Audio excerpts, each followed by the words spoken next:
orang yang pantas menjadi pengurus justru tidak jadi pengurus, orang yang tidak pantas jadi pengurus.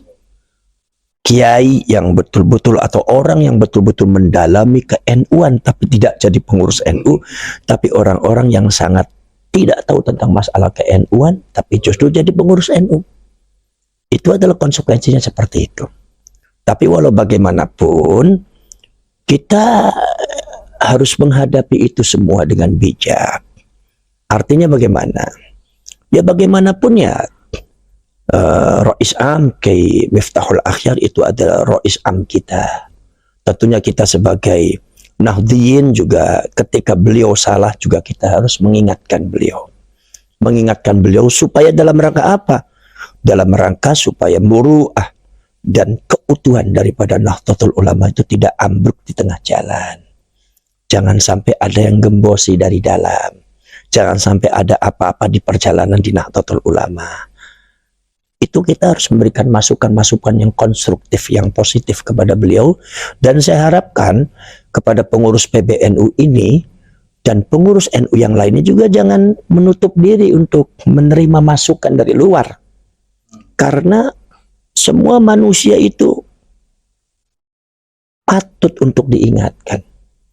Kata Allah Subhanahu wa taala, "Fadzakir fa innama anta mudzakir ya Muhammad." Berilah kamu peringatan kepada orang. Karena manusia ini butuh pengingat dari orang. Butuh nasihat, butuh arahan, butuh masukan dari orang.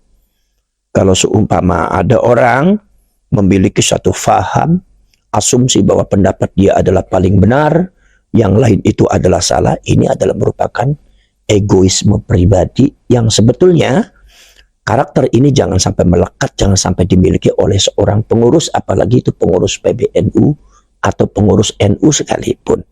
Karena ini sangat fatal terjadinya dalam NU secara organisatoris.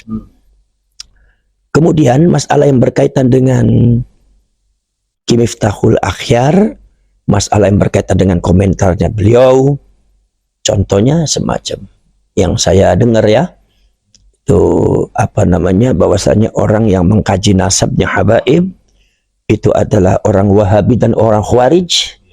Ini menurut saya adalah kesalahan yang sangat fatal sekali.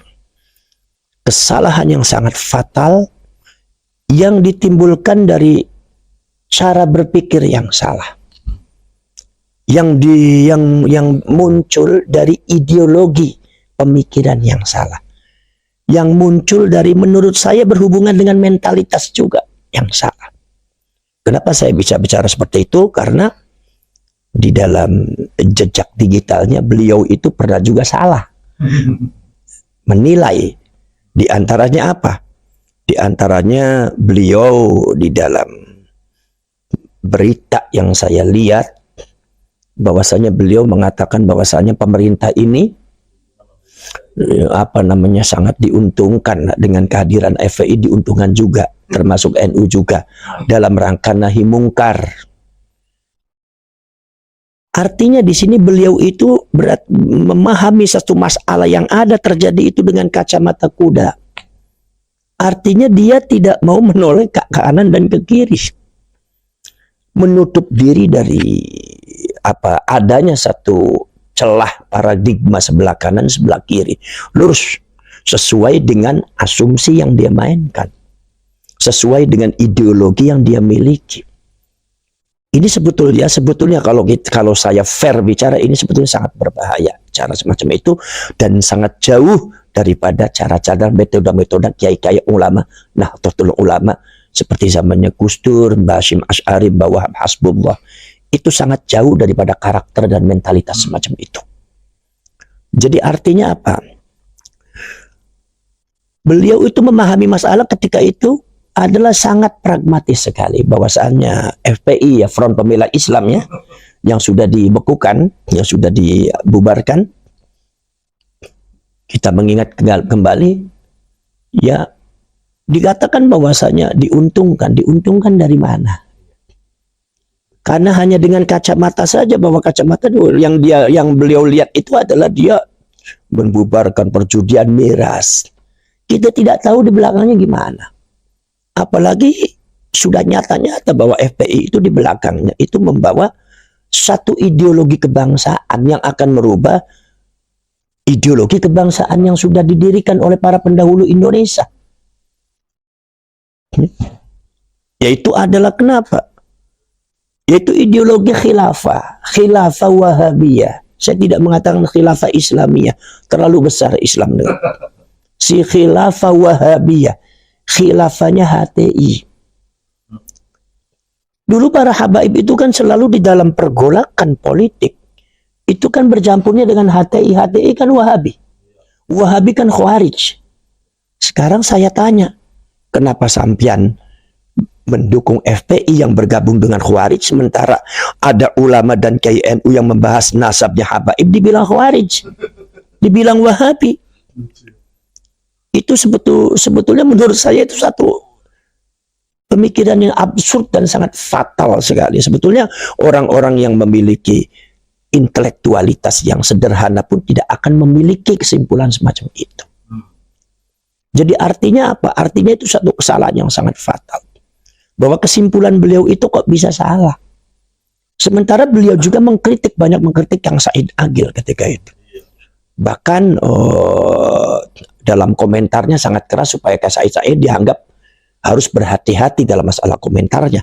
Karena Kang Said Agil itu satu-satunya orang yang PBNU yang sangat kritis terhadap FPI dan HTI. Kenapa kalau Kang Said yang kritik? Dianggapnya apakah seorang Buya Said ini adalah membahayakan bagi pemikirannya Ki Miftahul Akhyar ketika itu. Tapi FPI tidak membahayakan. Artinya kan itu kan merupakan satu paradigma yang lucu sekali. Satu ideologi pemikiran ini yang berasal daripada satu kesalahan dan kepincangan berpikir karena dengan kacamata kuda. Apa yang dia fahami itu yang dia benarkan. Orang lain punya pemahaman beda itu yang disalahkan. Padahal yang namanya FPI itu ya dia sudah kentara, apalagi saya melihat dan mendengarkan, nggak tahu benar apa tidak, tapi kalau bangsa Indonesia harus hati-hati harus. Katanya ada satu yang diusung oleh golongan habaib itu adalah negara Tarim Indonesia. Itu betul apa tidak saya tidak tahu lah. Tapi artinya kehati-hatian itu harus dijaga oleh seluruh bangsa Indonesia. Bahwa habaib dan gerakan Ba'alwi ini bergabung dengan HTI ini ada maksud. Apalagi sudah mulai menggembosi. Satu, menggembosi kewibawaan daripada presiden ketika itu. Saya tidak bicara personality Pak Jokowi, presiden Indonesia. Presidennya dianggapnya dajjal, istananya iblis, kemudian apa setan itu kan. Itu kan berarti menggembosi kewibawaan. Nomor selanjutnya kalau seumpama Ki Miftahul Akhyar itu cermat berpikir, bagaimana ulama-ulama itu digembosi? Dan yang digembosi adalah ulama NU. Berapa habaib yang menyebut Kang Said Agil bukan Kiai Said tapi si Said. Gus Yakut dengan si Yakut. Gus Mustafa Bisri itu disebutnya si Mustafa. Kiai Ma'ruf Amin itu si Ma'ruf. Ini menurut saya sedikit-sedikit dalam rangka apa? Menggembosi muru'ah NU.